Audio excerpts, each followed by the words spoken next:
Last class. Last class.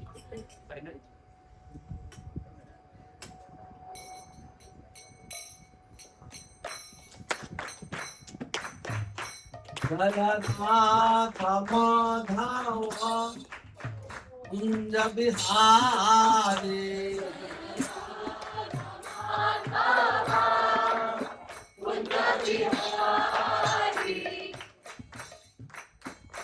Jaya Radha Madhava Kunja Bihari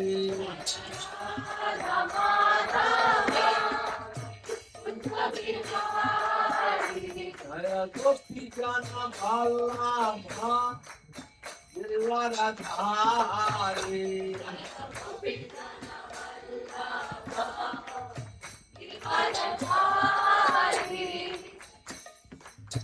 Yasodhanandana Bhaja Jana Ranjana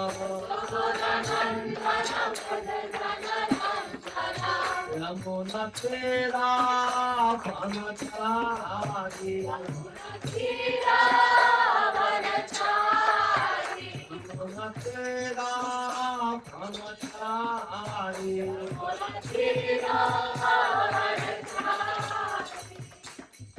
Jaya Radha Madhava Kunja Bihari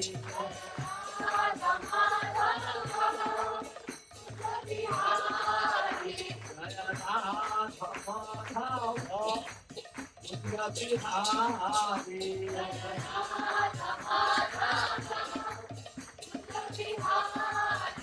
Jaya Gopi Jana Vallabha Giridharadhari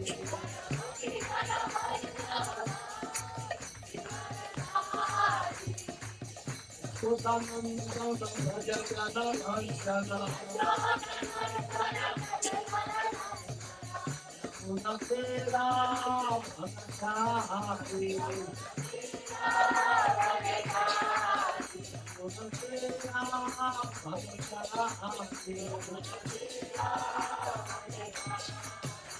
Vanachari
Hare Krishna Hare Krishna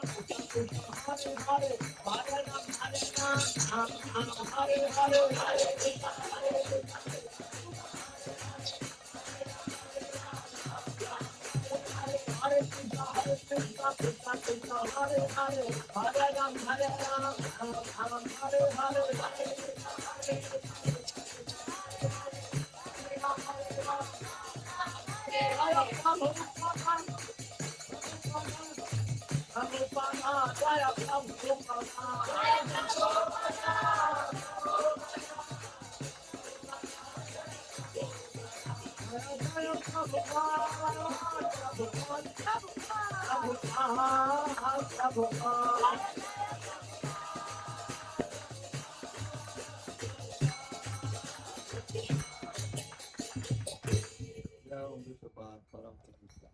परव्राज का चार से श्रीमद् भक्ति वेदांत स्वामी श्री प्रभुपाद की जय। ग्रंथ राज श्रीमद् भागवतम की जय। भक्ति वेदांत परपट की जय। निताई गौर परमानंद हरे हरे कृष्ण। मैं तो आपको देखा नहीं तो बहुत खुशी की बात है। हमारे बीच रचित भाई हैं। He is doctor medicine and he is also मृदंग टीचर। बड़े मजा द्वारिकानाथ प्रभु के गेस्ट हैं अभी। तो जिसको सीखना है मृदंग तो ये राइट पर्सन। ये भी लड़का बहुत अच्छा बजाता है पर he is mridang teacher. Very nice too. बहुत अच्छा। आपको आपके साथी है ना।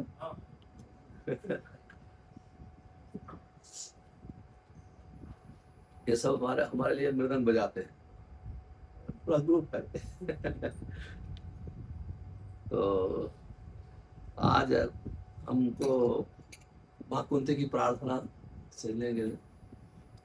हम प्रभुपाद जी की प्रशंसा के लिए प्रभुपाद जी को पहले एक प्रणाम करते हैं। एक मंत्र तो पढ़ेंगे। उसके बाद फिर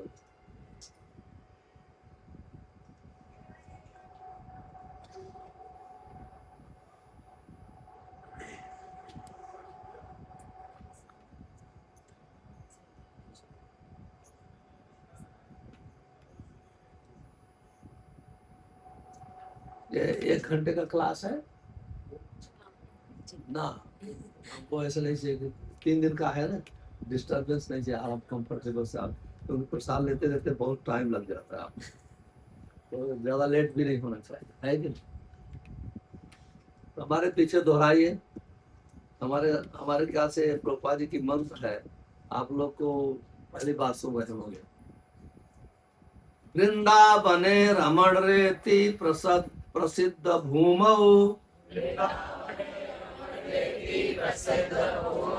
तत्रापि कृष्ण बलराम सुपाद मूले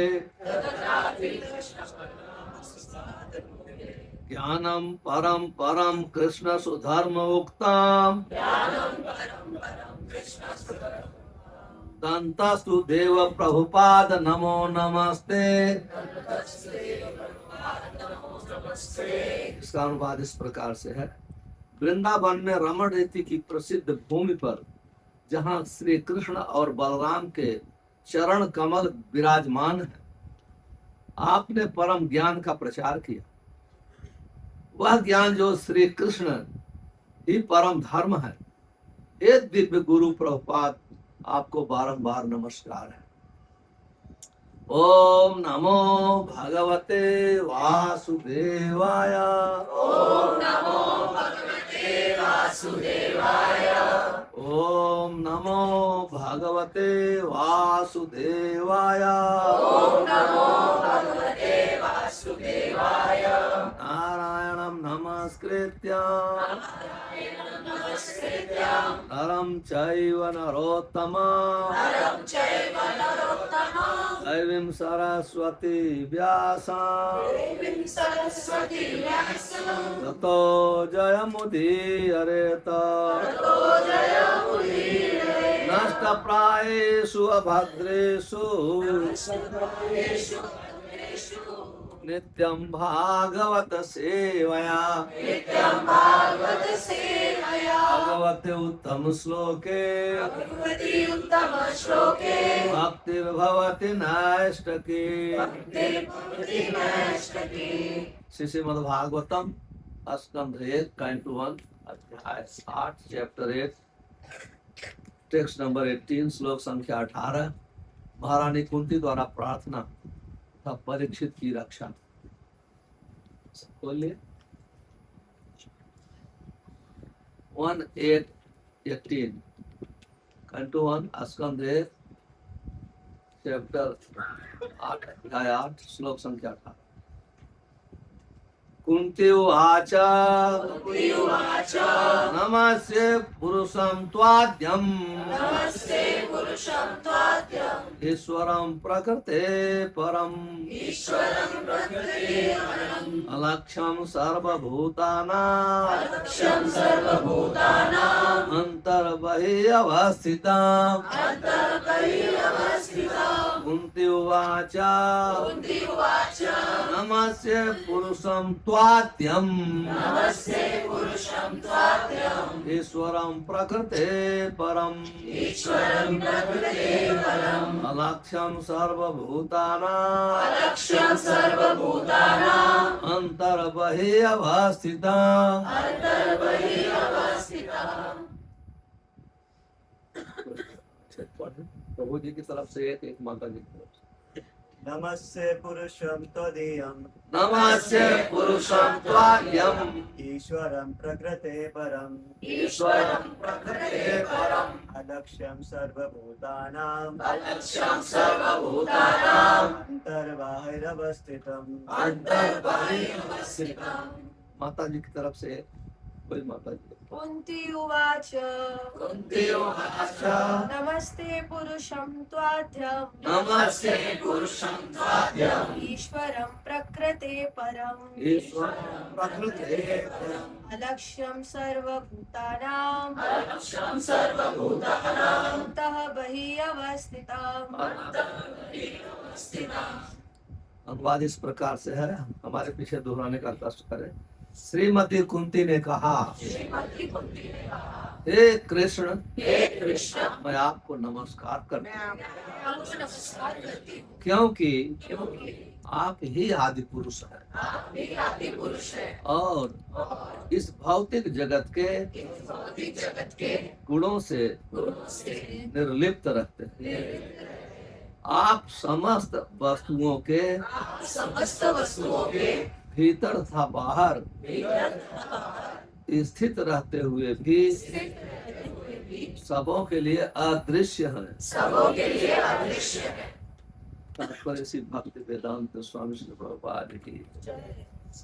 श्रीमती कुंती देवी को भली भांति ज्ञात था कि कृष्ण आदि भगवान है, भले ही वे उनके भतीजे लगते थे। ऐसी प्रबुद्ध महिला अपने भतीजे को नमस्कार करने की गलती नहीं कर सकती, अतः उन्होंने उन्हें आदि पुरुष के रूप में संबोधित किया, जो भौतिक जगत से परे। यद्यप सारे जीव भी दिव्य हैं, लेकिन वे न तो आदि हैं न तो अच्युत। जीव भौतिक प्रकृति के चंगुल में पड़कर नीचे गिर सकते, लेकिन भगवान कभी भी ऐसे नहीं। अतएव वेदों में उन्हें समस्त जीवों में प्रधान कहा गया है, नित्यो नित्यानाम चेतन चेतना। तब उन्होंने उन्हें पुनः ईश्वर या नियंता के रूप में संबोधित किया। जीव या चंद्र या सूर्य जैसे देवता भी कुछ हद तक ईश्वर है, लेकिन इनमें से कोई भी परमेश्वर अथवा परम नियंता नहीं। वे ही परमेश्वर या परमात्मा हैं। वे अंततः तथा बाह्य दोनों में विद्यमान रहते हैं। यद्यप वे श्रीमती कुंती के समक्ष उनके भतीजे के रूप में उपस्थित थे, लेकिन वे उनके तथा अन्य सबों के अंतर में विद्यमान है। भगवत गीता 15:15 में भगवान कहते हैं, मैं प्रत्येक जीव के हृदय में स्थित हूँ और मुझी से उसमें स्मित विस्मित ज्ञान इत्यादि है। समस्त वेदों के द्वारा जानने योग्य मैं ही हूँ, क्योंकि मैं वेदों का संकलन करता तथा वेदांत को पढ़ाने वाला। रानी कुंती पुष्ट करती है कि यद्यप भगवान समस्त जीवों के भीतर था बाहर हैं, तो भी वे अदृश्य हैं। कहने का भाव यह है कि भगवान सामान्य व्यक्ति के लिए पहेली तुल्य। महारानी कुंती ने साक्षात अनुभव किया कि भगवान कृष्ण उनके समक्ष उपस्थित हैं, फिर भी उत्तरा के गर्भ में प्रविष्ट होकर उन्होंने अश्वत्थामा के ब्रह्मास्त्र से भ्रूण की रक्षा की। वे स्वयं असमंजस में थी कि कृष्ण सर्वव्यापी हैं या स्थानीय। वस्तुतः वे दोनों हैं, लेकिन यह अधिकार उनको ही है जो लोग उनके शरणागत नहीं, उनके समक्ष प्रकट न हो।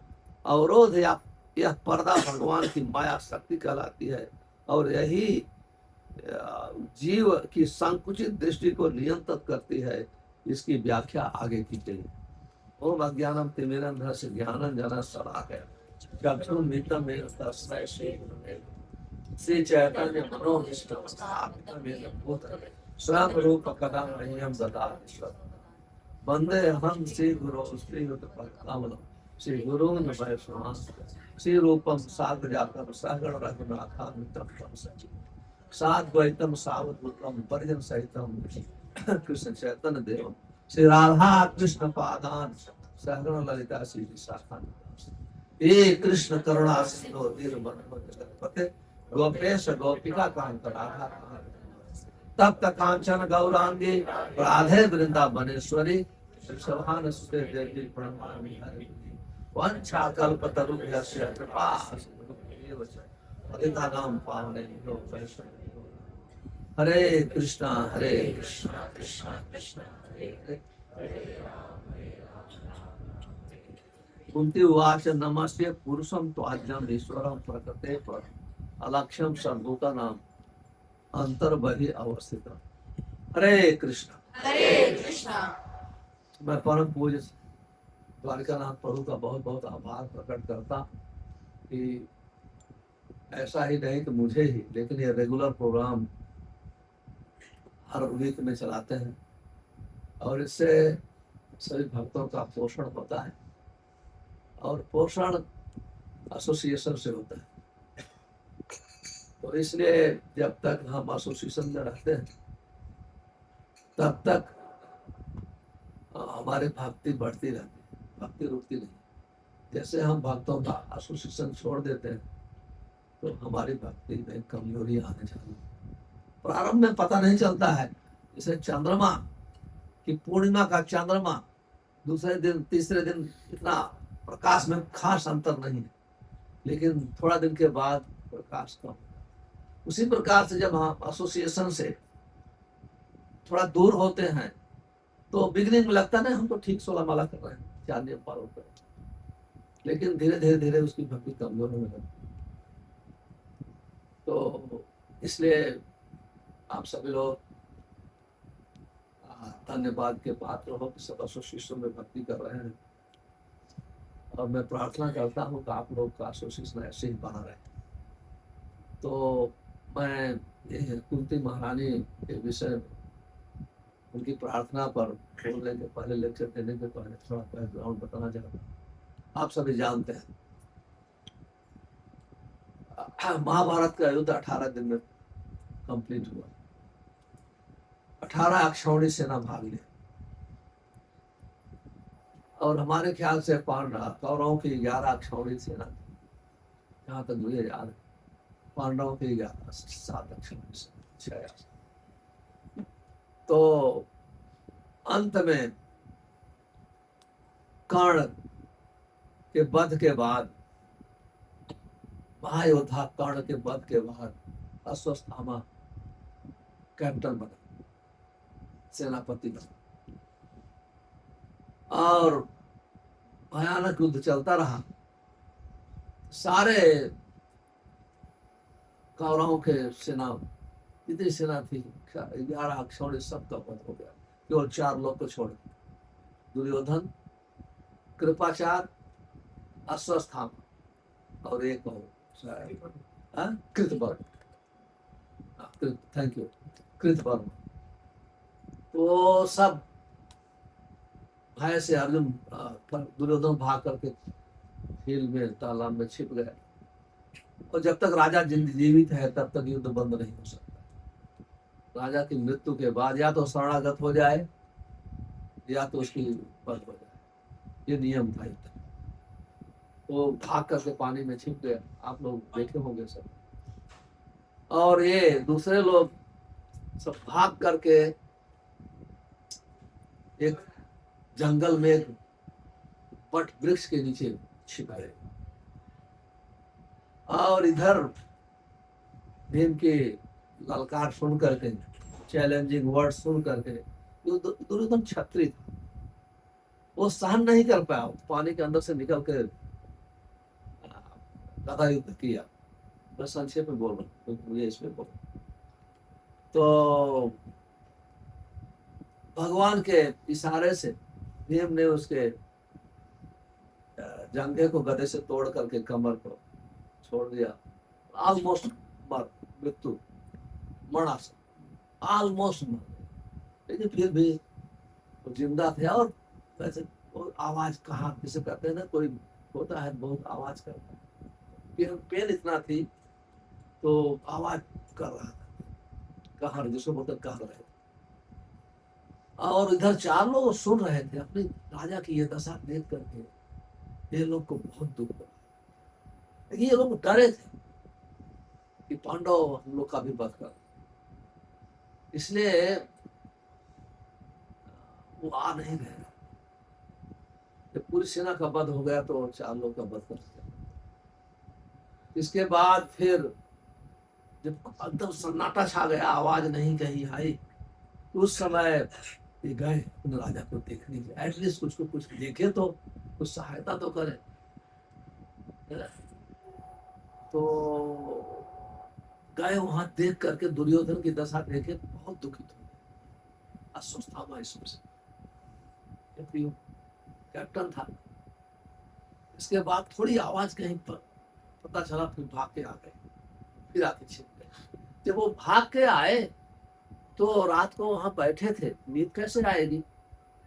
और उस समय तो युद्ध का कोई नियम नहीं रहा नहीं उस समय। तो वो देख रहे हैं, अश्वत्थामा देखा कि उस वृक्ष के ऊपर आउल होते ना, उल्लू, आउल पक्षी, रात को देखते हैं, दिन को नहीं दिखाई देता। और उस वृक्ष पे बहुत कौवे बैठे हुए थे, वो सो रहे थे कौवे। और एक ही आउल आया, सब कौवों को बंद कर दिया। तो वहां वो लोग को शिक्षा मिली। अश्वत्थामा सोए हुए थे, इसलिए एक आया, और युद्ध का सब नियम टूट गया है। चलो, पांडव लोग सब सोए हुए हैं, और वो एक अक्षौणी सेना पांडव की बच गई थी, बाकी सब मर गए। और चलो अटैक करो, सबका वध करो। वहां से मोटिवेटेड हुए। और उधर क्या था, पांडव कैंप में भगवान तो समदर्शी हैं, ईश्वर सर्वभूतानां हृदय सुहृदि, सबके हृदय में है और कण कण में है, सब कुछ जानते हैं। सर्वज्ञ, इसका उनका नाम एक सर्वज्ञ है, सब कुछ जानते हैं। लेकिन जब लीला करते हैं तो प्रकट नहीं करते हैं, मैं सर्वज्ञ। तो भगवान उस दिन कहे कि पांडवों को हम पांचों बाहर रहे, उनको पता था कि होने वाला है। तो हम पांचों भाइयों को लेकर के शिविर के बाहर गए सोने के लिए। इधर अश्वत्थामा, कृपाचार्य, सब लोग आए और सब सोए हुए थे। और पांचों पांडवों के 5 बच्चे सोए थे, तुमको लगा पांचों पांडव। तो अश्वत्थामा तीर से सबका वध कर दिया, और सभी सोए थे, जितने लोग सोए थे सबका वध कर दिया। तो पांडव और भगवान तो नहीं थे, इसलिए भगवान ने पांडवों को बचा लिया, वध करके चले गए। और वध करने के बाद चले नहीं गए, उनका सब सर काटा पांचों में। वो भी सोचता था पांडव ही है। जब आदमी बहुत क्रोध होता है, ईर्ष्या से अंधा हो जाता है, पहचान नहीं पाता है। उसने सबका सर काट लिया और दुर्योधन के पास ले गए। देखो, मैं आपके शत्रु 5 पांडवों का सर लाया। दुर्योधन को विश्वास नहीं हुआ, वो वीर पुरुष था, वो विश्वास नहीं हुआ कि कैसे हो सकता है ये अश्वत्थामा कैसे 5 पांडवों का सर काट सकता है, इतना बड़ा। 5 पांडव तो हीरो हैं, स्पेशली भीम, अर्जुन, वो लाओ सर। वो जब सर दबाया अंगूठे से, तो सबका सर बहुत कोमल लगा, उसका अंगूठा छूट जाता था अंदर, वो रोने लगा। ये उनके बच्चों का सब बहुत रोया, क्योंकि उसको पता चल गया कि अभी हमारे वंश में कोई नहीं राज कर, सब मर गए, कोई तो उसकी तरफ से सब मर गए थे, अभी 5 बच्चे बचे थे ये लोग ही, और पांडवों के बाद तो कोई राज करने में कौन करेगा। एक्चुअली भीम के गदा से मृत्यु नहीं हुई दुर्योधन की, ये अश्वत्थामा के कार्य से शोक में आकर उसकी मृत्यु। और सुबह जब ये मॉर्निंग में सुबह जब द्रौपदी या सब चारों तरफ पता चल गया, क्योंकि द्रौपदी तो लोग तो महल में रहते थे, शिविर में तो नहीं रहते थे, तो आई उससे 5 बच्चों का पद हो गया, सब ऐसे बहुत कहे कि हमारे बच्चों को जो हत्यारा है, जो मारा है, उसका मुझे सिर चाहिए, सिर चाहिए। तो अर्जुन भगवान को आदेश देते हैं कि रथ चलाए, प्रतिज्ञा करते हैं कि मैं उसका सिर लेके आता हूं, उसके सिर के ऊपर स्नान करो। और उधर उसको पता चल गया, अश्वत्थामा को भागना प्रारंभ कर दिया अपना जान बचाने की। बहुत सुंदर वर्णन है, मैं तो थोड़ा सा उदाहरण दे रहा हूं। लेकिन जो भगवान जिसका रथ चला रहे हैं, जहां अर्जुन है गांडीवधारी, वो कहां कोई भाग के जा सकता। भगवान तीर विकृत से रथ चलाया, उसको पता चल गया अभी विकेट आ गए, तो रथ छोड़ कर भागने लगा। तो कहां तक भागेगा अर्जुन, और भगवान भी उतर गए। लेकिन तब अपना जान बचाने का, अपने जान को बचाने के लिए उसने ब्रह्मास्त्र छोड़ा। तो वहां अर्जुन देखिए, भक्त हमेशा अपनी इंद्रियों को कंट्रोल करता है, और भक्त किसी भी परिस्थिति में, शिक्षा मिलती है, भगवान को भूलता नहीं। भक्त भगवान के ऊपर निर्भर होता है, वो उसके पास ताकत है, फिर भी सोचता है भगवान की ताकत से हमारी विजय हो। अर्जुन के पास ब्रह्मास्त्र था, वो चला सकते थे, लेकिन भक्त कभी नियम तोड़ता नहीं जब तक भगवान की इच्छा न हो। अगर कोई परम भक्त कोई कभी सास के विरुद्ध चलता नहीं, कभी भी नहीं चलता। अगर हो कभी ऐसा, तो भगवान की वहां इच्छा नहीं। शिल प्रभुपाद जी सास का नियम तोड़े नहीं, लेकिन तोड़े माताओं को बराबरी दीक्षा, माताओं को आश्रम में भी रखा, माताओं को ड्यूटी वर्शिप से साड़ी पहनने से। लेकिन ये भगवान की इच्छा, आचार्य की इच्छा, भगवान की इच्छा को पूरा करने के लिए, क्योंकि प्रभुपाद जी के आज भी जितनी मात्रा में पुरुष प्रचार करते हैं, उनसे कम माताएं प्रचार करते हैं। ये भारत में कल्चर ऐसे है, भारत में भी आज मैं देख रहा हूँ माताएं कम प्रचार, हर जगह माताएं लीडर है, उनका खुद का ग्रुप है। मैं कई जगह माताओं का लेक्चर दिया, सूरत में दिया, तो बहुत अच्छे अच्छे भक्त बने। ये प्रभुपाद जी का कलयुग है। कलयुग में माताओं को और पुरुषों को दोनों आगे आना पड़ेगा, तब प्रचार हो सकता। और स्पेशली विदेशों में तो कोई इस टाइप का कोई डिस्क्रिमिनेशन नहीं है, तो कोई प्रश्न नहीं होता है इस टाइप का। आज देखिए, मैं तो बहुत सपोर्टिव हूँ ये सब विषय में। माताएं आज मिलिट्री में है, माताएं पायलट, कहाँ नहीं, तो भक्त में क्यों ना रहे आगे, क्या दोष। प्रभुपाद चाहते थे, इसलिए आप आज अमेरिका आप चारों तरफ जाएंगे, कितनी माताएं वही मंदिर चला रहे, क्योंकि उनके जो हस्बैंड होते हैं, पुरुष लोग काम करते हैं, माताएं ऊपर वाली हो गई, ज्यादा काम नहीं करते, तो मंदिर का काम करते हैं, वही सब अरेंज करते हैं हर चीज। तो जहाँ स्पिरिचुअल लाइफ का प्रश्न, एक कुंती परम उदाहरण है। हालांकि कुंती, प्रभुपाद जी लिखते हैं यशोदा माँ से कम नहीं, और कुंती की स्टेज इतनी ऊंची थी कि भगवान को कंट्रोल कर, भगवान आके उसके चरणों को स्पर्श कर।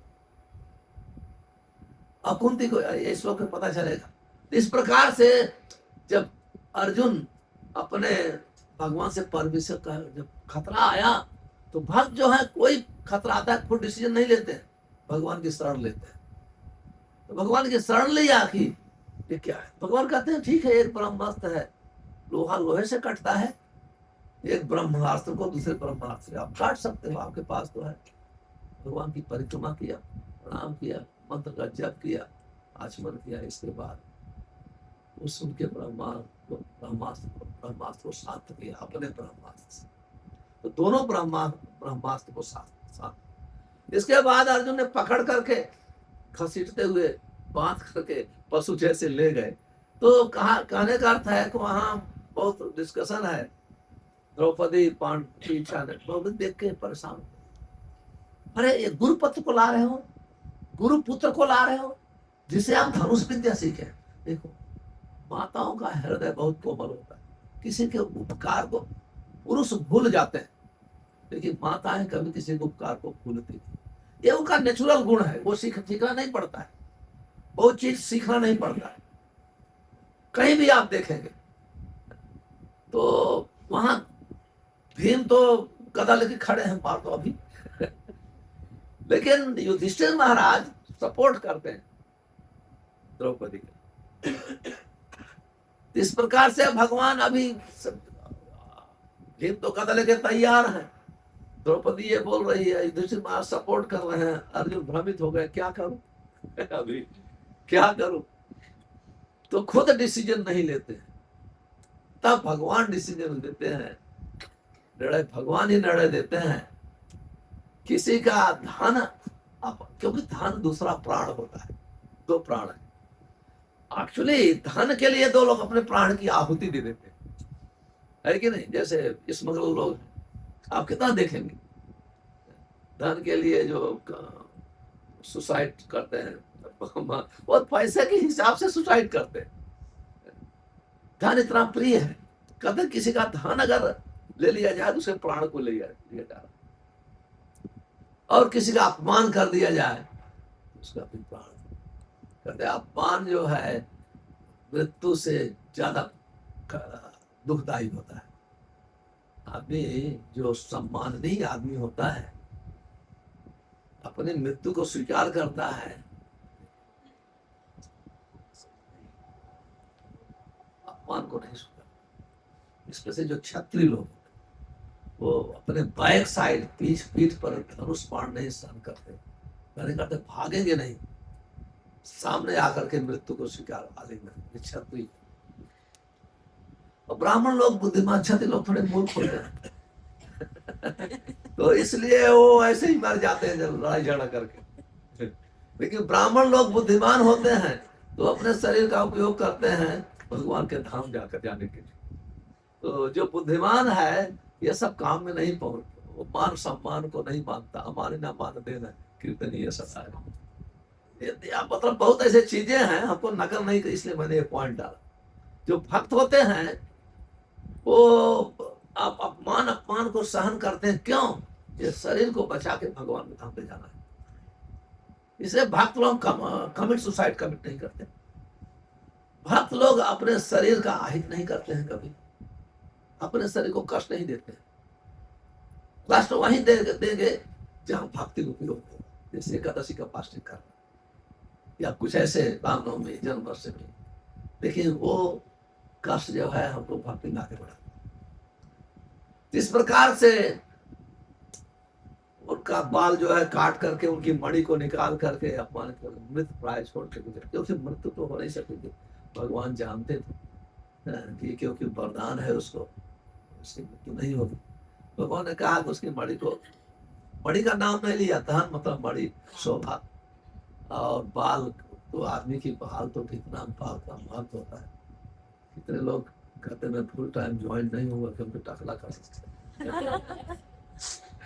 बाल छोटा भी नहीं कराना चाहते, लेकिन भक्त अलग, जो जैसे भक्त है जो नारद की परंपरा, जो फुल टाइम डिवोटी, तो कभी कभी लोग गुरु को छोड़ देते हैं क्योंकि वो टकला कराना पड़ेगा। गुरु बोले जो गुरु ऐसे होंगे जो दाढ़ी वाला, आजकल तो दाढ़ी का फैशन है, तो अगर कोई बोल दे, उसके गुरु महाराज बोल दे दाढ़ी कर दो तो गुरु को छोड़ के चले जाए।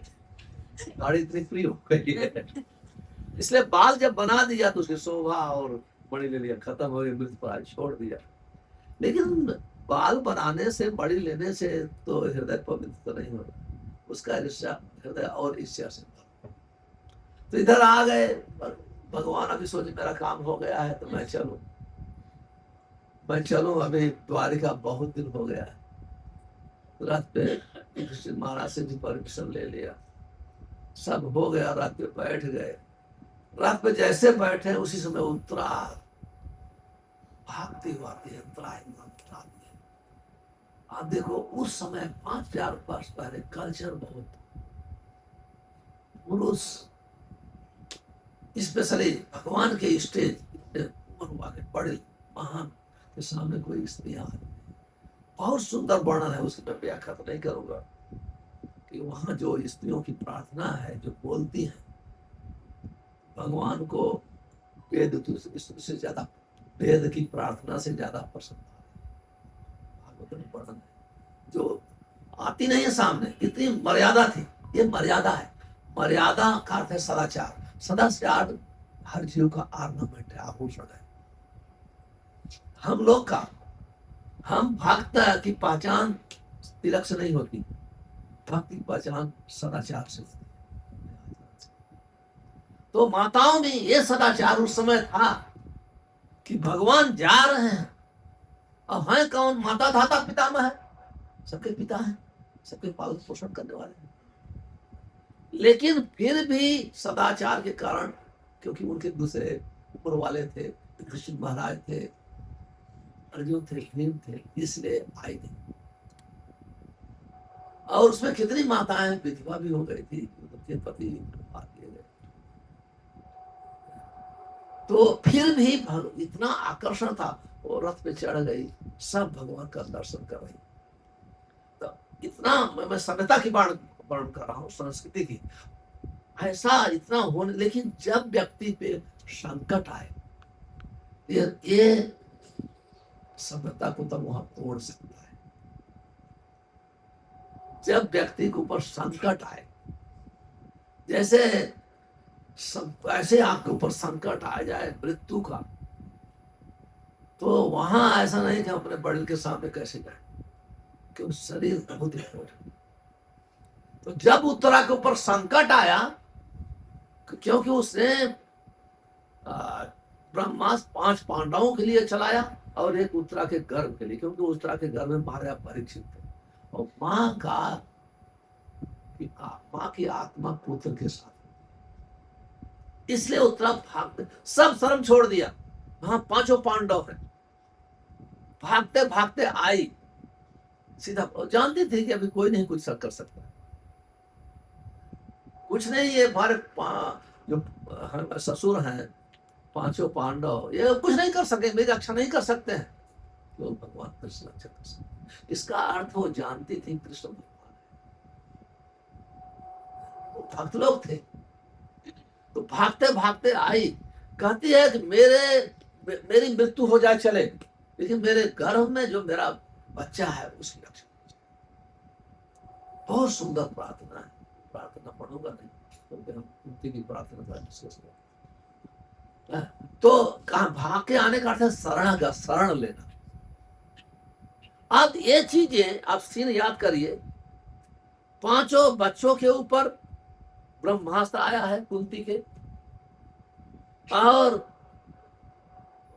उत्तरा के गर्भ को नष्ट करने के लिए, पूरे वंश को नष्ट करने के लिए ब्रह्मास्त्र आया है। और वो देख रही है, और क्या देख रही है? जब उत्तरा प्रार्थना करती है, भगवान अपने सुदर्शन चक्र से 5 ब्रह्मास्त्र को नष्ट कर दिया, 5 पांडवों को, और स्वयं ही रथ पे बैठे बैठे, वो रथ पे बैठे हैं, लेकिन वो देख रथ पे बैठते होते हुए भी उत्तरा के गर्भ में प्रवेश कर गए।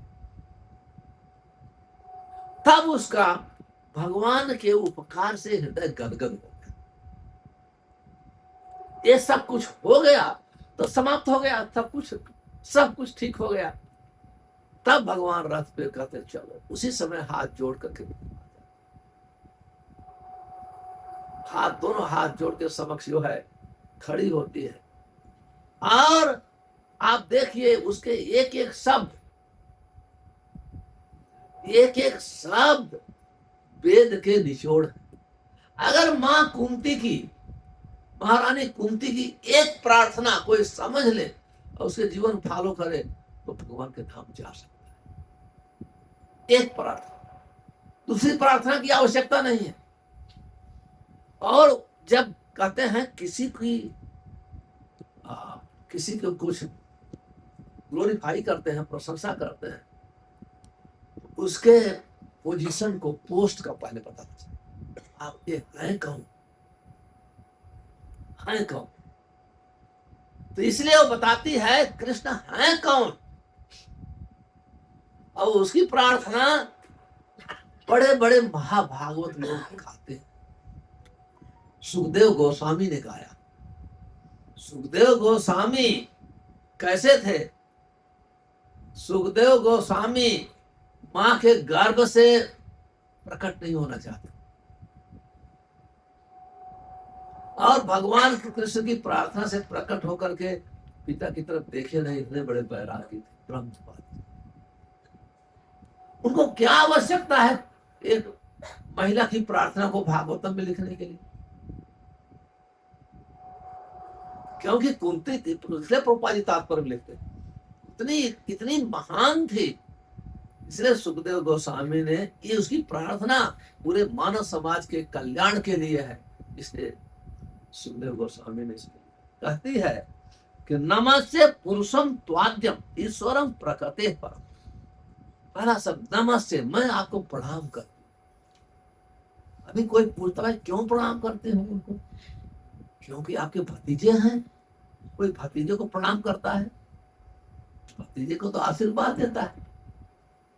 लेकिन कुंती अपने प्रणाम कर रही है, इसलिए सबका डाउट क्लियर करने के लिए कहती मैं आपको प्रणाम करती हूँ। उसको बताने की जरूरत नहीं है कृष्ण को, भगवान कृष्ण को बताने की जरूरत नहीं है कि मैं आपको, इसलिए ये पूरे हम जैसे लोग को, मायाबद्ध लोग की आंख को खोलने के लिए कृष्ण है कौन, उसके भतीजे नहीं है, भतीजे का रोल कर रहे हैं। प्रभुपाद जी एक लेक्चर में लिखते हैं कि भगवान का कोई माता पिता नहीं हो सकता है। भगवान तो सबके माता पिता हैं। अहम सर्वस्य प्रभु भक्त सत्प्रवर्तते, सब कुछ उनसे प्रकट होता है, माता धाता पितामह। लेकिन भगवान एक भक्त को अपना माता पिता स्वीकार कर, वो सेलेक्ट करते हैं। कोई अपनी तपस्या से, अपनी भक्ति से नहीं बन सकता है, लेकिन एक भक्त को, क्योंकि भक्त भगवान जो है भक्त की इच्छा के गुलाम है, भक्त की इच्छा के सारे पे नाचते। ये कृष्ण है, ये कृष्ण है। इस तरह का स्वभाव भक्त नालय, आत्म सेवा बहुमाने करे आत्म, ये कृष्ण का स्वभाव है। वो भक्तों के, क्यों बस भक्तों से, भक्तों की भक्ति से, जो भक्त भक्ति करते हैं उसके वो गुलाम। तो हम बाद में चर्चा करेंगे इस पर। तो कहते हैं मैं नमस्कार करता हूं क्योंकि ये पुरुष है। भगवान कृष्ण मनुष्य जैसे लगते थे, लेकिन पुरुष मनुष्य को नहीं कहा जाता है। पुरुष का संस्कृत में, पुरुष शब्द का अर्थ होता है भोक्ता। संस्कृत में दो शब्द हैं, भोक्ता और भोग्य। भोक्ता का अर्थ है एंजॉयर, आनंद लेने वाला। इसलिए भगवान का वेद कहते हैं कृष्ण के लिए आनंदमय अभ्यासात, वो आनंद में है हमेशा। आप महाभारत का इतिहास देखेंगे, अर्जुन रोने लगते थे, सबको संकट आ जाता था, लेकिन कृष्ण मुस्कुराते रहते थे।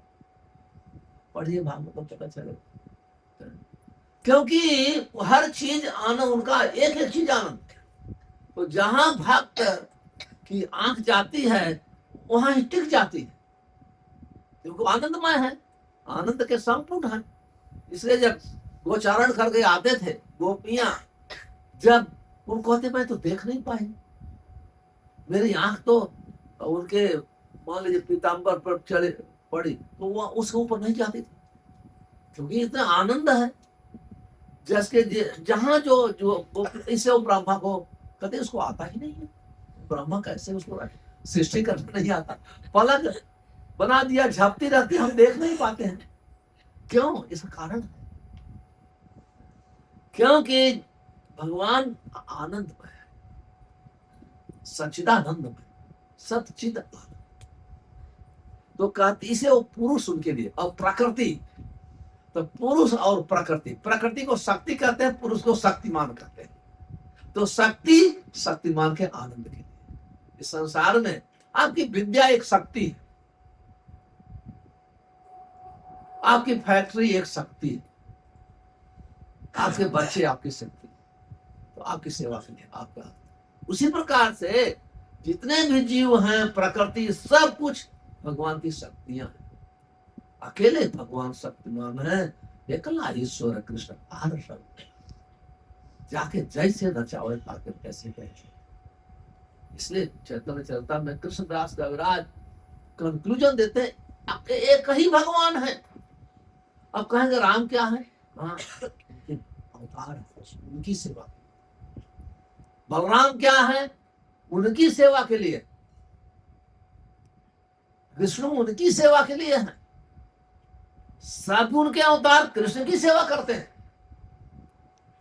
आप कृष्ण के पास टाइम में आप देखेंगे जितने भी उनके अवतार हैं, वो कृष्ण का ही मिशन, कृष्ण ही अपने मिशन को पूरा करने के लिए कभी राम के रूप में प्रकट होते हैं, अपना विस्तार किया है, कभी बलराम के रूप में विस्तार करते हैं। जब भगवान कृष्ण को यशोदानंदन, नंदनंदन, उनको जब कार्य करना होता वो नहीं करते हैं। उनकी दाहिनी भुजा तरफ से, दाहिनी भुजा से बलराम प्रकट होते हैं। बलराम से वसुदेव संकर्षण अनुरुद्ध प्रद्युम्न, इस प्रकार से पुरुषावतार पर संकर्षण से पुरुष, तो काफी बड़ी व्याख्या है, नहीं करूंगा। और बाईं तरफ से राधा रानी प्रकट होती है, राधा रानी से सब लक्ष्मियां प्रकट होती है। इसे कहते हैं पराश शक्ति विविधय सुरते, स्वभाव की ज्ञान बल किया। भगवान की अनंत शक्तियां हैं, अपने स्वभाव के अनुसार सब भगवान की सेवा करना है। इसलिए यहाँ बहुत फसला। और दूसरा कि ये कोई न समझे कि भगवान का रूप नहीं है, इसे पुरुष शब्द यूज कर रहे हैं। पुरुष का अर्थ है उनके हाथ है, उनके हाथ है, एक बहुत श्याम, दो हाथ हैं, आवश्यकता पड़ने पर दो हाथ करोड़ों हाथ में बदल जाते। फिर कहते हैं वो कैसे पुरुष हैं? हम लोग सबको कोई डाउट हो, कहते हैं आद्यम, वो सबके आदि हैं, ऐसे पुरुष हैं जन्मदस यतो अन्नवान, पहला श्लोक भागवतम, उनसे ही सृष्टि के सब कुछ निकलता है। सबके आदि ईश्वर परम कृष्ण, आदि आदि गोविंद, सर्व कारण कारण। ये जो गोविंद है सबके ओरिजिन है, सबके आदि है। आप देखिए एक एक शब्द उसने यूज किया है। कुंती महारानी ने उसका अगर ध्यान से उस शब्द पर ध्यान दिया जाए, कोई व्यक्ति कृष्ण विज्ञान में कुशल हो सकता है, पूर्ण हो सकता है। और कहती है, आप देखिए कितना शब्द। इसके बाद कहते हैं आदि पुरुष है, इसलिए आदि पुरुष है, वो ईश्वर है, ईश्वर है। वहां ईश्वर फिर यूज कर रहे। और ईश्वर कौन होता है? प्रकृति पर, जो प्रकृति से परे, तो भौतिक तीनों गुणों से परे, जो तीनों गुणों से परे है वही ईश्वर हो सकता है। इसे भगवान कभी भी यहां जब लीला किए वो तीनों गुणों से प्रभावित नहीं हुए। ब्रह्मा प्रभावित हो जाते हैं, देवता लोग प्रभावित हो जाते हैं, महादेव शिव प्रभावित होते हैं, लेकिन भगवान कृष्ण माया भरता है, माया उनकी सेविका है, वो कभी भी माया से प्रभावित, कभी भी प्रभावित नहीं। फिर कहते अलक्षण सर्वभूतानाम अंतर बहिर् अवस्था। कहते मैं देख रहा हूं, वो कुंती अनुभव कर रही थी कि ये रथ पे बैठे हुए हैं और साथ में उत्तरा के घर में प्रवेश हो गए। अंतर बही अवस्थित है, बाहर में है, मैं देख रही हूं और सबके अंतर है। और एक जगह नहीं, सर्वभूताना, ये कौन देख सकता है? ऐसा नहीं, वो बुद्धि से नहीं बोल रही है, वो देख रही है। कैसे देख रही है? प्रेमांजन छुरित भक्ति विलोचने न संता सदैव हृदय विलोक। जो प्रेम भक्ति की, जिसकी आंख में प्रेम का काजल लगाया है, अंजन लगाया है। जैसे आपका काला चश्मा है, सब कुछ काला दिखाई देगा। लाल चश्मा है, लाल दिखाई देगा। सफेद चश्मा है, आईडी दिखाई देगा। तो जो भक्त प्रेम रूपी चश्मा लगाते हैं, वो भगवान को अपने हृदय में पहले देखो। आप अपने हृदय में कृष्ण को देखोगे तभी सब जगह आप देख सकते। तो वो स्वयं देख रही है। कहती यही नहीं कहा, ऐसा नहीं उत्तरा के गर्भ में नहीं, कहती है सर्वभूतानाम, संपूर्ण जीवों के हृदय में है और बाहर है, कंकड़ में। तो 9 बज गया है, तो मैं यहाँ समाप्त करता हूँ। 15 मिनट क्वेश्चन आंसर, फिर इसके बाद कल होगा। और जो मैं बोल रहा हूँ आप सबको पता है, तो श्लोक के अनुसार। तो इस प्रकार से मां कुंती, आप देखिए, मां कुंती तत्वज्ञ है। जब आज संसार में बड़े बड़े दार्शनिक कोई पुरुष हुआ करते थे, लेकिन भक्ति में कोई भेद नहीं होता है। बच्चे, प्रहलाद महाराज, छोटे बच्चे कितने बड़े दार्शनिक, प्रहलाद महाराज, ध्रुव महाराज, ये तो मनुष्य है। हाथी बिरगारी हंटर, भक्ति ऐसी है। तो मैं कल परसों वर्णन करूंगा। हर व्यक्ति को बहुत उच्च स्तर पे पहुंचा देती है। और ऐसी भक्ति कैसी है? सुसुखम कर तुम, कोई तपस्या नहीं है। जैसे हम लोग क्लास में बैठे होते, भक्ति श्रवणम के, इसमें तपस्या क्या है? हाँ, आपके एडवांसमेंट के ऊपर आपको आनंद आएगा। जो पहली बार चालू करेंगे तो सुनेगा तो उनको थोड़ा बोरिंग लगेगा। जो भक्त है उनको, जिसको बोरिंग लग रहा है उसके सफाई चल रही है, कुछ दिन के बाद उनको भी आनंद आता है। ये भक्ति है। इस प्रकार से हमें भक्ति का स्मरण लेना चाहिए और मां कुंती से प्रार्थना करना चाहिए। मां कुंती, हमारे पास भी ऐसे भक्ति की बुद्धि होनी चाहिए, विद्वता की बुद्धि नहीं, भक्ति की बुद्धि हमको कैसे होती है? भगवान कहते हैं सत्ताम यतन तस्ति, जो भयताम प्रीति पूर्वकम ददाम बुद्धि योगम तम तेसाम सतत युक्ता नाम भयताम प्रीति पूर्वक ददाम बुद्धि योगम तम। जो मेरा सतत कीर्तन करता है, मैं उसको बुद्धि देता हूं। बुद्धि देते हैं क्या पता चलता है? माया और कृष्ण में अंतर पता चलता है। तो भक्त लोग माया को पहचान लेते हैं, इसलिए उससे उसको प्रणाम करते, जलन नहीं करते, प्रणाम करते हैं। आप लोग माया का अर्थ दूसरा मत समझ। लोग बोलते धन माया है, महिलाएं माया, ना ये सब नहीं, बच्चे माया, ये सब माया। माया का अर्थ है जो भगवान को छुपा दे, हम लोग से छुपा दे। माया भगवान को छुपा दे, भगवान को नहीं छुपा सकती, हमारी आंख को ढक देती।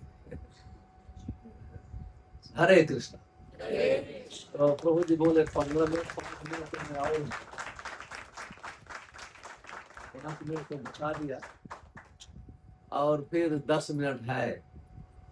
तो अगर आप लोग को ज्यादा प्रसाद का भूख है, लेट हो रहा है, तो प्रश्न उत्तर की कोई आवश्यकता नहीं है। अगर नहीं है तो 1-2 प्रश्न होगा।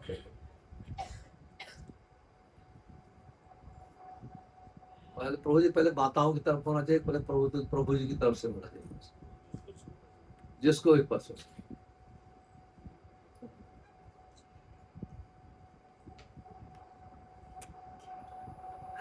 कोई प्रश्न है तो पूछिए,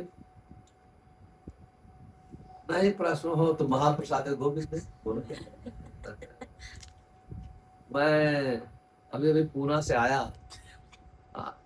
तो आप देख करके आप में भी, आप लोगों में भक्ति है, लेकिन एक चीज देखा, आप यहाँ से यहाँ कितने लोग बैठे हैं जो महाराष्ट्र से है, महाराष्ट्रियन है। तो मैं वहां लेक्चर देता था तो 90% 95% महाराष्ट्रियन थे, लेकिन मैं 40 मिनट का लेक्चर देता था, 1-1.5 घंटे का क्वेश्चन आंसर। तो मैं डेली लेट, मैं तो जान लेक्चर कि मैं, हमको पता था कि क्योंकि मुझे टाइम पे सोना है, टाइम पे उठना है, क्योंकि सुबह का प्रोग्राम थोड़ा मेरे लिए थोड़ा इम्पोर्टेंट होता है। तो मैं देखा, ये अनुभव होता है। तो जब 40 मिनट से ज्यादा मैं बोलता नहीं, लेकिन वो लोग 1 घंटे तक क्वेश्चन करते थे, और क्वेश्चन के बाद भी घर में प्रोग्राम की बात करो, क्वेश्चन के बाद भी वो सब इकट्ठा हो जाते थे। प्रसाद में ले रहा हूं तो भी 2-3 लोग आ जाते थे। तो ये एक प्रश्न रुक गया है, ये बताइए मुझे। मैं बोला कितना अच्छा। तो प्रश्न पूछना कोई अच्छा, तो ऐसा नहीं है कि चैलेंजिंग प्रश्न, मतलब वो प्रश्न प्रैक्टिकल करते थे अपने जीवन के लिए। मैं ये करता हूँ तकलीफ, ऐसे चैंटिंग का, ऐसे हर चीज। और वहां मैं ये भी देखा द्वारकानाथ प्रभु कि बड़े मंदिर में जहाँ के 100-150 ब्रह्मचारी रहते, लेक्चर दिया ब्रह्मचारियों का और भक्तों, और सब छोड़ना नहीं चाहते हैं। छोड़ना नहीं चाहते। ब्रह्मचारी लोग आ गए, और आपने लेक्चर में बोला, उसका क्या मतलब है? मतलब मुझे, मैं स्पीच दिया उसमें ही प्रश्न कर। तो मुझे 3 दिन था, 4 दिन था, 4 डे। तो बहुत मुझे इनकरेजमेंट मिला, मतलब हमारी भक्ति का भी नरिशमेंट मिला। ऐसा नहीं होता है जैसे हम आपस में बैठे हैं तो आपकी भक्ति बढ़ेगी, साथ में हमारी भी बढ़ेगी, नरिशमेंट। तो मैं अनुभव बता रहा हूँ। हाँ माता जी, आप एक प्रश्न था जो थोड़ी कठिनाई पड़ रही थी कि जैसे हम अभी बस मैं प्रणाम करने के बारे में पढ़ रही थी तो याद आया कि जैसे हम मंदिर में कभी सीनियर डिवोटीज को मिलते हैं तो हम तुरंत प्रणाम करने लगते हैं। तो कभी कभी ऐसी जगह होती है जहाँ पे नीचे कंकड़ पत्थर भी होते हैं, तो वो इतने दयालु है कि हम प्रणाम करते हैं तो वो भी प्रणाम करने लगते हैं। तो कभी ऐसे बुरा लगता है कि मतलब हमारी वजह से उनको शायद कष्ट पहुंच रहा है, तो वो करना चाहिए, नहीं करना चाहिए? हमको फनाइटिक नहीं होना चाहिए। जैसे कभी रेलवे स्टेशन प्रणाम कभी नहीं करना चाहिए, एयरपोर्ट पे प्रणाम नहीं करना चाहिए, और जहाँ ऐसे बहुत गंदगी है, कीचड़ है, जैसे आप जरूरत नहीं। लेकिन आपकी नम्रता, आपका हाथ जोड़ेंगे तो आपको पता चल, सामने वाले को पता चल जाएगा आपने शरणागति है, आप रियली प्रणाम।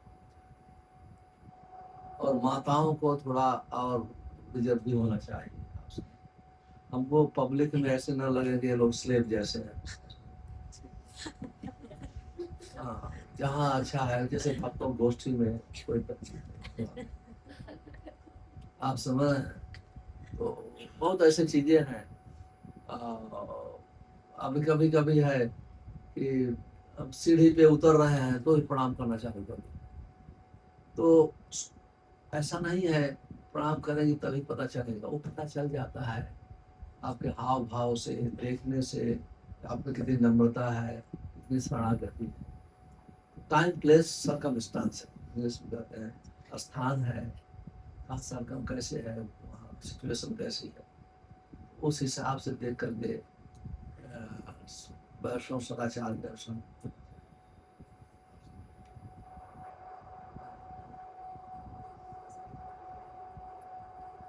हाँ, जहाँ 25-50 भक्त है वो अलग बात है। तो लेकिन बहुत ऐसी चीजें हैं। अब कभी कभी जहाँ बहुत भीड़ है, रेलवे स्टेशन, आप प्रणाम करने लगो, तो कितना डिस्टर्बेंस होता है। आपको सोसाइटी में डिस्टर्बेंस क्रिएट नहीं करना चाहिए। हमारा व्यवहार ऐसे होना चाहिए सोसाइटी के, हालांकि हमारा सदाचार ऐसे है, लेकिन हम सोसाइटी में प्रचार कर रहे हैं, सोसाइटी के साथ डील कर रहे हैं। आप समझ रहे हैं? तो इस हिसाब से बहुत ऐसे, मैं नाम नहीं लूंगा।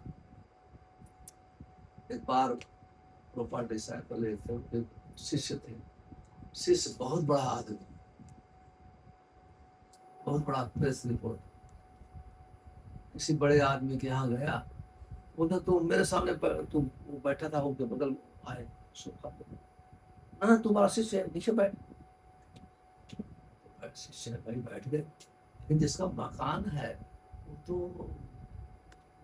गुरु नहीं मानता है, वो गेस्ट मानता है, आपको शिष्य नहीं मानता है। वो कहता है आके क्यों नीचे बैठे हो, कब में करता है ना, तुम्हारे गेस्ट हो, कैसे नीचे बैठ सकते। अंत में वो शिष्य गुरु को छोड़ के चला। को याद है नैरोबी में हमारे गुरु महाराज के जीवन में उनको बख्श महाराज आए 1995 की बात है। तो किसी एक व्यक्ति ने 1 करोड़ रुपया डोनेशन कमिटमेंट किया और 60 लाख तुरंत दिया, चेक 60 लाख। महाराज बोलते हैं मैं इसको टच नहीं करूंगा, तुम पत्थर में लगा दो दिल्ली। मैं बोला महाराज मैं चेक हमारे पास है, लेकिन आपको मेरे साथ आना पड़ेगा। मैं नहीं आऊंगा। मैं महाराज सोचते थे भाई सन्यासी गुरु है और के लिए मैंने तो बोला महाराज मैं नहीं चाहता हूँ मुझसे कोई गलती हो जाए। तो आप मेरे साथ चाहिए, आपको एड्रेस में कोई चीज में गलती नहीं चाहिए। तो वो बोले कि आप बैंक में जाओ, वहाँ करके आप भेज दो। तब महाराज हमारी बात को समझ गए, बोले ठीक है चलो, हम दोनों चले। महाराज ने अपना डंडा नहीं लिया। मैं गाड़ी चलाया और गया, पार्किंग दिया, हम दोनों वॉक करके ऊपर गए। तो महाराज मतलब बेंच रखी थी, बेंच पे बैठे, मैं नीचे बैठ। महाराज नीचे क्यों बैठ रहा हूँ? अरे मेरा स्थान है ना, ये बैंक है, लोग क्या फील करेंगे तो मेरे पास में बैठा। थोड़ी कि पास में बैठने से मैं तुम्हारे डिसाइपल नहीं बनोगे। महाराज हम साथ में बैठे, जैसे जैसे एक फ्रेंड दूसरे फ्रेंड, एक्चुअली गुरु फ्रेंड होते हैं, सुहिता शब्द है, सुहित गुरु वास्तव में फ्रेंड गुरु ही होते हैं, उसको सुहित कहते हैं संस्कृत। तो मैं बैठा, फिर जब महाराज एड्रेस चेक किए, सब कुछ चेक किए, इसके बाद हम दोनों वापस आ गए। तो कहने का ये सदाचार है, बहुत ऐसे है। तो हमें कभी न तो शिष्य को फैनेटिक होना चाहिए, ना तो गुरु को डिमांडिंग होना चाहिए, दोनों चीजें। शिष्य को फैनेटिक नहीं बनना चाहिए और गुरु को डिमांड नहीं करना चाहिए। गुरु कमांड करता है, डिमांड नहीं करता है। Respect can not be demanded, respect can be commanded. Demand का अर्थ है ठीक नहीं, कमांड का अर्थ है बोलना नहीं पड़ेगा, आप ऑटोमेटिक रिस्पेक्ट करें। आप गुरु के सदाचार से, गुरु के भक्त के सदाचार से, उनके शिक्षा से, उनके आचरण से, तो ऑटोमेटिक व्यक्ति उनको रिस्पेक्ट देंगे। प्रणाम करना ही केवल रिस्पेक्ट नहीं है। कभी कोई लोग प्रणाम करते आज्ञा नहीं मानते। प्रणाम तो कर लेंगे लेकिन आज्ञा नहीं माने। कुछ गुरु आदेश दिए गुरुदेव, तो उसको बात है। आप समझ क्लियर हो गए? प्रभु हाँ माता जी, हाँ कुछ प्लीज। प्रणाम से रिलेटेड क्वेश्चन था कि जब प्रभुपाद जी ने बुक में लिखा है कि प्रभुपाद जी ने बुक में लिखा है, बुक के तात्पर्य में लिखा है कि मंदिर में अर्चा विग्रह के समक्ष किसी को भी प्रणाम नहीं करना चाहिए सिवाय कृष्ण के और कृष्ण के। तो उधर पे लिखा है कि गुरु और शिष्य को गुरु को भी प्रणाम नहीं करना चाहिए, वो भी अपराध होता है। तो ये तो विग्रह के समक्ष शिष्य प्रणाम करना चाहता है, लेकिन गुरु नहीं चाहते हैं कि भगवान के सामने उनको। शिष्य गुरु को कहीं भी प्रणाम करना चाहता है, चाहे कचरा हो, पत्थर हो, कहीं भी। लेकिन गुरु नहीं चाहते हैं कि वो कचड़े में भगवान के सामने प्रणाम करे, इसलिए शिष्य को नहीं करना चाहिए। आप भावना समझ रहे हैं मेरा उत्तर? शिष्य तो भगवान के सामने कचड़े में भी, पत्थर में, गंदगी में भी अपने गुरु को आदर देना चाहता है, लेकिन गुरु को नहीं चाहिए, इसलिए शिष्य को नहीं करना चाहिए। Okay, you want to further answer? आप आगे पूछिए। तो मंदिर में हम गुरु को प्रणाम नहीं करें ऐसा? हाँ, तो मंदिर में आप करिए प्रणाम, क्यों मना करना है? अगर आपके गुरु महाराज कह दिए कि मंदिर में प्रणाम मत करो तो आप मत करिए। अगर वो बोल दिए, अगर नहीं बोलते हैं तो आप कर लेंगे, क्योंकि वहां से सीजन है। चैतन्य महाप्रभु के पास गोविंद आए, आप पढ़ी होंगी, गोविंद उनके गुरु भाई थे, चैतन्य आए तो कहे कि हमारे गुरु महाराज ने हमको कहा नित्य योग प्रवेश होने के पहले कि हमारे जाने के बाद चैतन्य महाप्रभु की सेवा जाके करो। अभी कभी भी गुरु अपने गुरु भाई से सेवा नहीं लेता है। जो बहुत गुरु भाई का उतना ही आदर होना चाहिए गुरु का। लेकिन गुरु का, तब चैतन्य महाप्रभु कहते हैं सार्वभौम भट्टाचार्य से, भाई अभी आप निर्णय दो। आप जो खुद नहीं कहते हैं, ये सदाचार है, खुद डिसीजन नहीं लेना चाहिए, वैष्णव सभ्यता है। कहते हैं सार्वभौम भट्टाचार्य हमारे लिए बहुत संकट है। एक तो गोविंद हमारे गुरु भाई हैं, सेवा कैसे ले सकता हूँ गुरु भाई से, और दूसरा गुरु महाराज का आदेश है, अभी मैं क्या करूं। सार्वभौम भट्टाचार्य कहते हैं गुरु का आदेश सर्वोपरि है, इसलिए आप इनसे सेवा लें। तो गुरु महाराज अगर आपको कह दिए, कुछ बोलते नहीं है, मंदिर पढ़ा तो आप पढ़िए प्रणाम, बोलते नहीं मंदिर में पढ़ा मुझे मत करो, इसका अर्थ नहीं हुआ गुरु छोटे हो गए, उनकी भावना है। और हम इस्कॉन के लोग हैं, एक सोचना चाहिए, इस्कॉन में बाहर सेंटिमेंट लोग तो, इस्कॉन में एक प्रभुपाद ही नित्य सिद्ध गुरु हैं, भगवान के धाम से आए। 3 प्रकार के गुरु होते हैं, नित्य सिद्ध, साधन सिद्ध, कृपा सिद्ध। कोई इस्कॉन में नित्य सिद्ध गुरु, हम इस्कॉन के गुरु, बाहर के गुरु नहीं, सोसाइटी के गुरु, सोचना चाहिए। जैसे कोई स्कूल होता है, एक स्कूल का वो टीचर है, नहीं पूरे वर्ल्ड के स्कूल का टीचर। आप समझ रहे हैं इस बात को? तो जो सोसाइटी का रूल्स है, हर गुरु को वही फॉलो करना चाहिए, क्योंकि वो सोसाइटी का गुरु है। तो सोसाइटी में कोई साधन सिद्ध गुरु भी नहीं है, ना तो कोई नित्य सिद्ध, हाँ कृपा सिद्ध गुरु है। प्रभुपाद जी कृपा से गुरु बनाए, आप समझ रहे? तो इसलिए जो कोई गुरु का पाद की सेवा कर रहा है,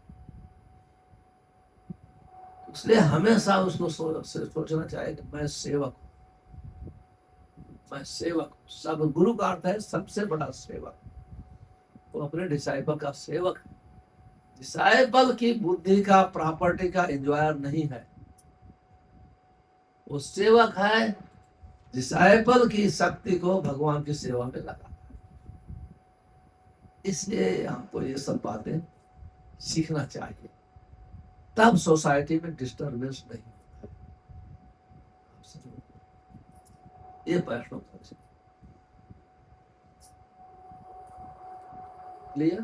थैंक यू। यस,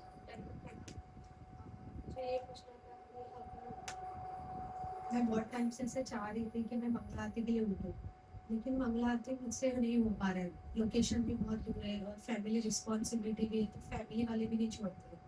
तो अगर ऐसा कठिन है तो हमें क्या करना चाहिए? मतलब मन से है मंगला आरती उठना, लेकिन नहीं होगा। हाँ, देखिए हर व्यक्ति का, आपके सर्कमस्टांसेस है ऐसी है, आपको सुबह उठना है, घर पे 4:30 बजे मंगल आरती नहीं करना, क्योंकि जब आपके परिवार में ज्यादा डिस्टर्ब हो जाएंगे तो आपको भक्ति में डिस्टर्बेंस होगा, और वो बोलेंगे कि ये मंदिर वाले इस्कॉन वाले सबको फनाइटिक बना देते। आपको सुबह उठना है, माला करना है। आप 5 बजे उठो, माला करो। 5:30 बजे उठो। 5:30 बजे के बाद किसी भक्त को सोना नहीं चाहिए। 5 बजे उठिए, आप माला शांति से ऊंची आवाज मत करिए, किसी को डिस्टर्बेंस ना हो, आप माला करिए। मंगल आरती आने की जरूरत नहीं। आप वही कार्य कर रही हैं अपने घर, जरूरत नहीं आपसे। तो आप माला करिए 5 बजे उठ करके। धीरे धीरे धीरे धीरे आपके सदाचार से आपके परिवार वाले प्रभावित हो रहे हैं भक्तों से, हो सकता है भक्ति में आगे आए। तो क्योंकि मंगल आरती घर पे करना बहुत ब्लेसिंग है सबके लिए, भक्त के लिए ही नहीं। मंगल का अर्थ ही होता है कि ऑस्पिशियस, शुभ। तो कभी परिवार को ये पता चले, ऐसा नहीं करने देंगे जल्दी, लेकिन पता चले कि हमारे घर में शुभ शुभ हो जाएगा, सब तैयार हो जाएगा। है कि नहीं? सबको चाहिए ना, क्योंकि सब तो मंदिर में सबसे पहले धन दौलत और बीमारी को दूर करने के लिए ही आते हैं। तो पता चले अगर मंगल आरती से घर मंगलमय हो जाएगा तो ओके, हो सकता है 5:30 बजे न करें, 6 बजे करें तो चालू कर देना। आपको ऐसा एटमॉस्फेयर क्रिएट करो कि मंगल आरती बहुत होती भाई, परिवार में सुमत होगी, शुभ होगा, तकलीफ कम होगी। तो हम करें, आप 5, 5:30, 4:30 बजे उठ 6 बजे करिए। तो उस मंगल आरती से 6 बजे, मंगल आरती का अर्थ है परिवार में जब सब उठे वही मंगल आरती। धीरे धीरे ट्रेन होते जाएंगे, भक्ति में लग जाएंगे, आप अपना समय आगे बढ़ा सकते हैं। बहुत परिवार को मैं देखा, उदाहरण नहीं दे रहा हूं जब समय ज्यादा। प्रभु जी की तरफ से, आप लोग की तरफ से भी एक हाथ प्रश्न तो चाहिए, मैं सवाल करूं। हाँ, माइक दे दीजिए उनको।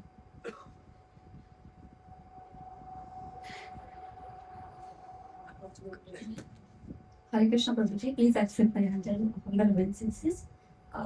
प्रभु जी, कृष्णा इतने पॉजिटिव है, भगवत गीता में हमने सुना है कि भगवान सबको कहते हैं कि तुम मुझे प्रणाम करो, मेरी पूजा करो, मेरे शरण में आओ, बाकी किसी के शरण में मत जाओ।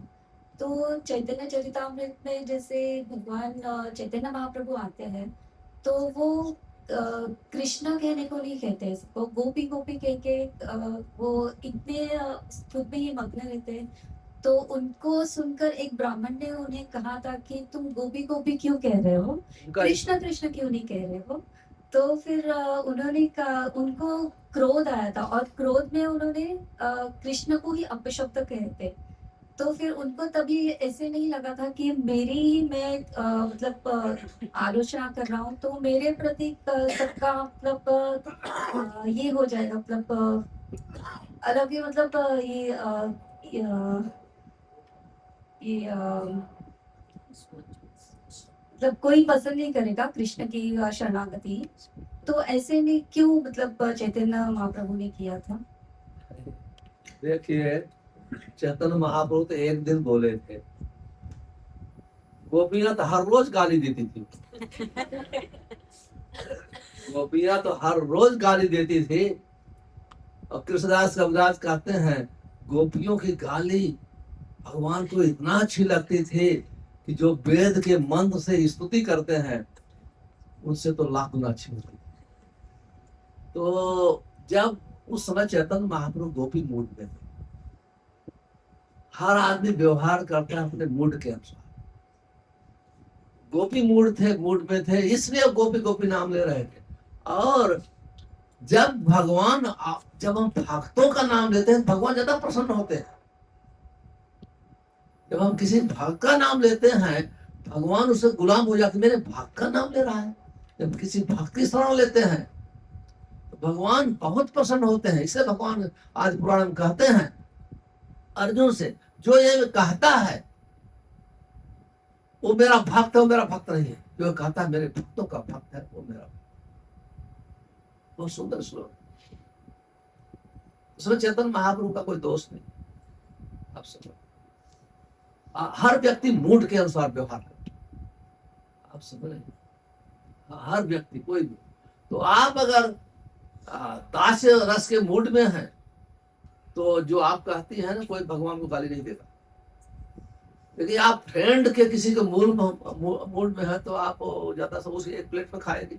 आपका कोई माता जी आपके मित्र होगी तो एक प्लेट में खा सकते हैं, साथ में सो सकते हैं। लेकिन दास्य में कोई नहीं सोएगा। और वात्सल्य में होगा तो बच्चे को कान पकड़ के बिठा देता है। माँ यशोदा ने बाप ने बिठा दिया। और जो माधुर्य रस में होगा तो वहां तो कोई इस प्रकार कोई एटिकेट ही नहीं है। आप समझो। तो चैतन्य महाप्रभु गोपी मूड में थे, इसलिए गोपी गोपियों का नाम ले रहे।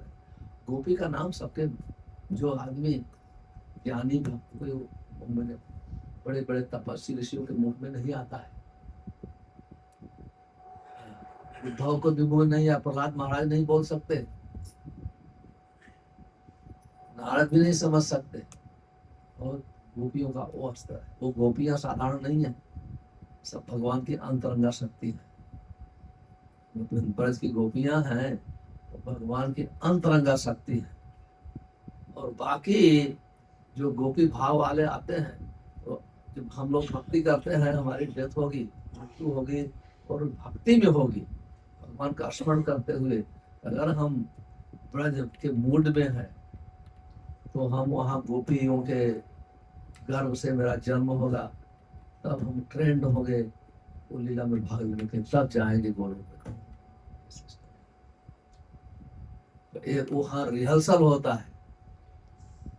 इसलिए आप कुछ भगवान की जो वहाँ मेन गोपियां हैं, कुछ स्तुतिचारी गोपी हैं, कुछ बहुत ऐसे आप देखेंगे ऐसे, तो वो स्टेज अलग है।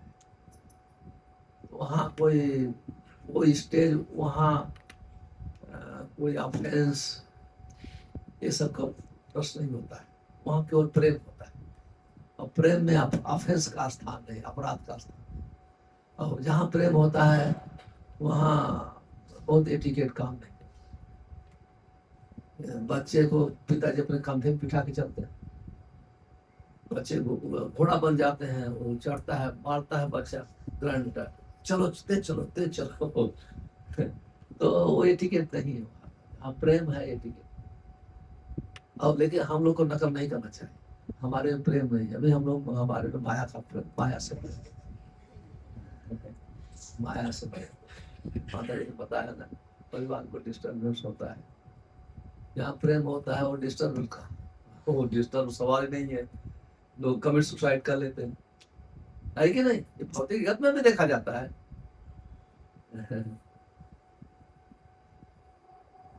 तो अभी गणगनाथ लोग परमिशन दीजिए, बंद किया जाए।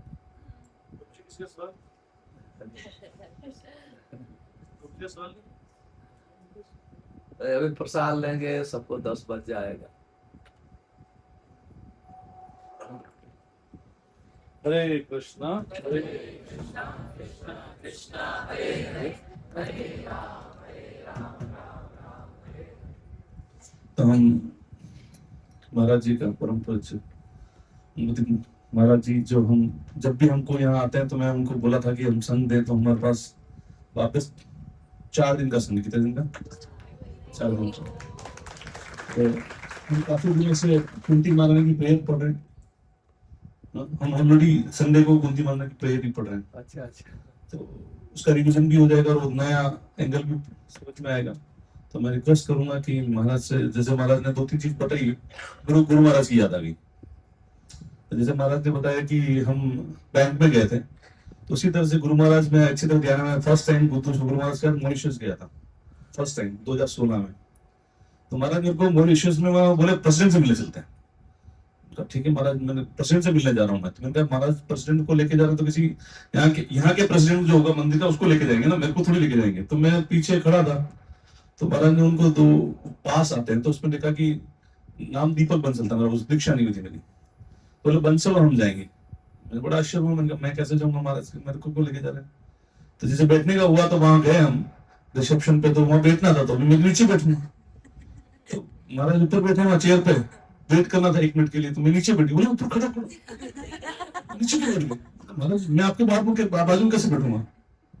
तो फिर महाराज ने कहा बिठाया मेरे को, वो फोटो भी मेरे पास। महाराज ने उनको उनके बाजू में बिठाया, बोले यहाँ बैठो, और अभी है ना जब अंदर जाके नीचे नहीं बैठना। कहाँ बैठना? मेरे बाजू में बैठना। तो ये महाराज, वो दूसरी बार ऐसा हुआ। फिर मैं एक बार रशिया जा रहा था, तो महाराज की व्यास पूजा थी वहां रशिया में। महाराज रशिया के गया तो फिर मैं, हमारी सीट अलग अलग थी। मेरी सीट इकोनॉमी क्लास थी और महाराज की सीट बिजनेस क्लास में थी। तो मैंने सोचा था कि बहुत खाने पीने के लिया था, मेरा दोस्त था, तो बहुत मैंने कहा कि अच्छा खासा 8 घंटे की फ्लाइट है, तो अच्छा खासा खाने पीने का बंदोबस्त करके गए थे मेरा दोस्त लुधियाना से, जो ना अपन लुधियाना से था, तो वो खाने पीने का बंदोबस्त करके गया। तो दोनों ने सोचा कि खाएंगे। तो जैसे मैं, मेरे को नहीं पता था महाराज उसी फ्लाइट में, तो जैसे मैं हम तैयारी कर रहे थे, ये खाएंगे ये करेंगे, थोड़ा हमने सोचा कि चलो एक काम करेंगे, हमने वो भी एपी भी ली थी। ग्लास में डालेंगे, ऐसा लगेगा हम पी रहे, तो ऐसा लगेगा साउंड है, कलर वैसा दिखता है ना उसका। तो जैसा प्लान कर रहे थे, तो तभी उसी फ्लाइट में महाराज आ गए। तो आप इस फ्लाइट में, तुम इस फ्लाइट में क्या कर रहे हो? क्योंकि मैं दिल्ली से था, बॉम्बे से आना था, मैं दिल्ली गया था। मैंने महाराज मैं आपको सरप्राइज देना चाह रहा था, पर आपने सरप्राइज दे दिया। बोले ठीक है, अंदर मिलते हैं। मैंने कहा ठीक है। तो मैं अंदर घुसा, तो मेरा दोस्त आगे गया, तो वो चला गया और मेरे को गेट पर रोक दिया। बोला आप अंदर नहीं जा सकते। बोला फ्लाइट फुल है, नेक्स्ट फ्लाइट में जाना। सब कुछ इसमें ही, और मेरे को रशियन आती नहीं, वहां जाएगा पता नहीं कौन सी फ्लाइट में उतारेंगे, कहाँ जाएंगे, कुछ समझ में आएगा नहीं। तो मैंने सब दोस्त इसी सब में इसमें जाना, मेरे को इसी में जाना है। मैंने कहा मेरे को इसी फ्लाइट में जाना है, कैसे भी करके। तो बोले ठीक है वेट करो। तो वो एक एयर होस्टेस गई और कुछ करके लाई, और एक नंबर 16 दूसरा सीट है आपका, उस सीट पे जाके बैठ जाओ। तो मैं अंदर गया तो देखा तो महाराज के बाजू में इसने बिजनेस क्लास में प्रमोट कर दिया मैंने। अब मैं वापस कहाँ बैठूं?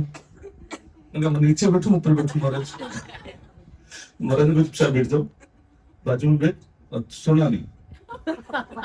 क्या बोला? ठीक है, सोना नहीं। अब सोना भी नहीं हो तो 8 घंटे की फ्लाइट में मैं क्या कर रहा था? तो महाराज अभी ऐसे याद आ गया मेरे को, प्रभु जी ने बताया। और जो प्रणाम के बारे में बताया, गुरु महाराज ने एक बार मैं ऐसे ही था, तो सब प्रणाम करते थे, जैसे गुरु दिखते प्रणाम करना चाहिए। तो मैं दिल्ली में गया, तो दिल्ली में टेम्पल में बुलाया, तो मैंने महाराज दिखे, नंबर पूरा हो गया, नंबर प्रणाम के। महाराज बोले इधर प्रणाम नहीं करने का। तो महाराज भी मना करते थे, कभी भी हमको अक्षर विग्रह के सामने गुरु को प्रणाम वो पसंद नहीं करते थे, तो हमको कभी नहीं करना चाहिए, ऐसा कभी नहीं। तो गुरु महाराज भी चाहते थे, यही हमको शिक्षा मिलेगी। तो हम इसी तरह से सीखते रहेंगे नई नई चीज। तो प्रभु जी से, महाराज जी से हम रिक्वेस्ट करेंगे कि रोज हमको ऐसे ही हमको ज्ञान दें और हम भक्ति में आगे। तो मैं आप सबसे रिक्वेस्ट करूंगा, ऐसा मौका हमको बार बार नहीं मिलेगा। प्रभु जी पूरे टूर पे होता है, इंडियन टूर बोल सकते हैं। अभी यहाँ से पहले आए थे, 3 तारीख को आए, 2 तारीख को आए थे, दूर छोड़ने गया था, 3 तारीख को सूरत गए, सूरत में लेक्चर दिया, 9 तारीख को, 9 से फिर 10 तारीख को गए, 14 तक मारे। आज मॉर्निंग में आए, 15, 16, 17, 18 यहाँ है, 18 से फिर जयपुर है, जयपुर से भिलवाड़ा से उदयपुर, उदयपुर से अहमदाबाद, और अहमदाबाद से फिर दिल्ली। तो पूरा इस महीने में क्या हर रोज क्या होगा। तो हमारा सौभाग्य है कि महाराज ने हमारे लिए टाइम निकालने के लिए एक बार जोरदार हरे कृष्णा कृष्णा कृष्णा हरे हरे, हरे राम राम राम हरे। और इन माता जी के बिना सब प्रभु जी भी अधूरे हैं महाराज जी, तो इनके लिए भी एक माता। कृष्णा कृष्णा कृष्णा हरे हरे, हरे राम राम हरे हरे। तो आप सब कल और ज्यादा क्वेश्चन आंसर लेके आए। महाराज जी ने इसलिए बोला कि आपके मन में जो भी हो, जब मेरे से ऐसा लगता है कि मेरे पे लफड़ा है, प्रभु जी से नहीं पूछ सकते हैं, डाउट है कुछ भी, तो प्लीज लिख के लेके आए या सोच के लेके आए। Please ask your question and doubt clear करो। सबसे पहले भक्ति में हमको बढ़ने के लिए, जैसे महाराज जी ने बताया कि हमारे डाउट्स क्या होना चाहिए, क्लियर होना चाहिए। हम यदि भक्ति में कभी आगे बढ़ सकते हैं जब हमारे मन में कोई डाउट्स नहीं, यदि डाउट्स रहेंगे तो हम क्या करेंगे, भक्ति में आगे नहीं बढ़ेंगे, और हमारे क्या खुद ही ब्लॉकेज स्टार्ट कर देंगे, खुद ही ब्लॉक कर देंगे चीजों को। या आपके मन में किसी भी प्रकार का कोई भी डाउट्स है तो प्लीज पूछिए, और अपने डाउट्स को क्लियर करके भक्ति में क्या करो, आगे बढ़े। श्रील प्रभुपाद की जय। नरसिंह नाथ जी कौन जाएगा? नरसिंह नाथ जी ना ना गाओ बजाओ और गाओ। आओ बजाओ। बजाइए, जाएगा।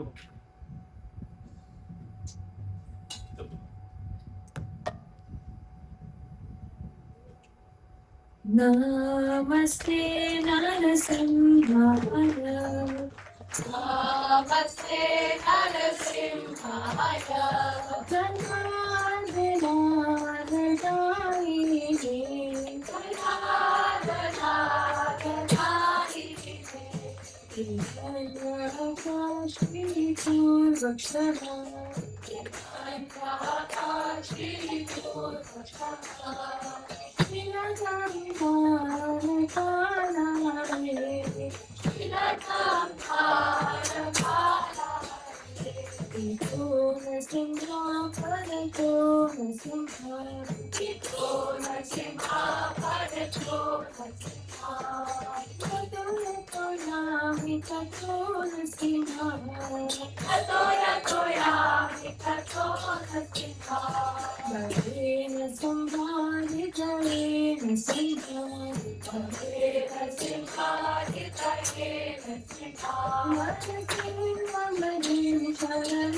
जनार्दनार्दनायिने प्रहलाद महाराज की जगत गुरु श्री प्रभुपाद की बोल हरि हरि बोल।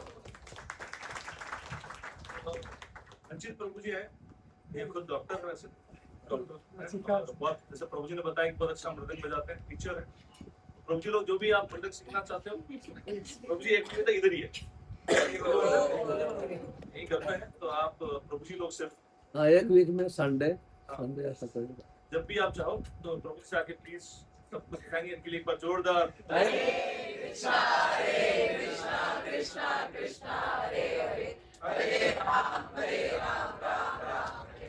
कि या डॉक्टर का इलाज करना है इधर हॉस्पिटल में इधर, या आपको प्रैक्टिस करना है इधर फिर वेदांत हॉस्पिटल। उसके बाद वापस थेरेपी जाएंगे। तो जिसको लाभ लेना है सीखने का तरीका के लिए महाप्रसादे गोविंदे महाप्रसादे गोविंदे वैष्णवे स्वल्पपुण्यावतम्राजन् विश्वस्मेव जायते शरीरारविद्याजाल जडेन्द्रियात्रा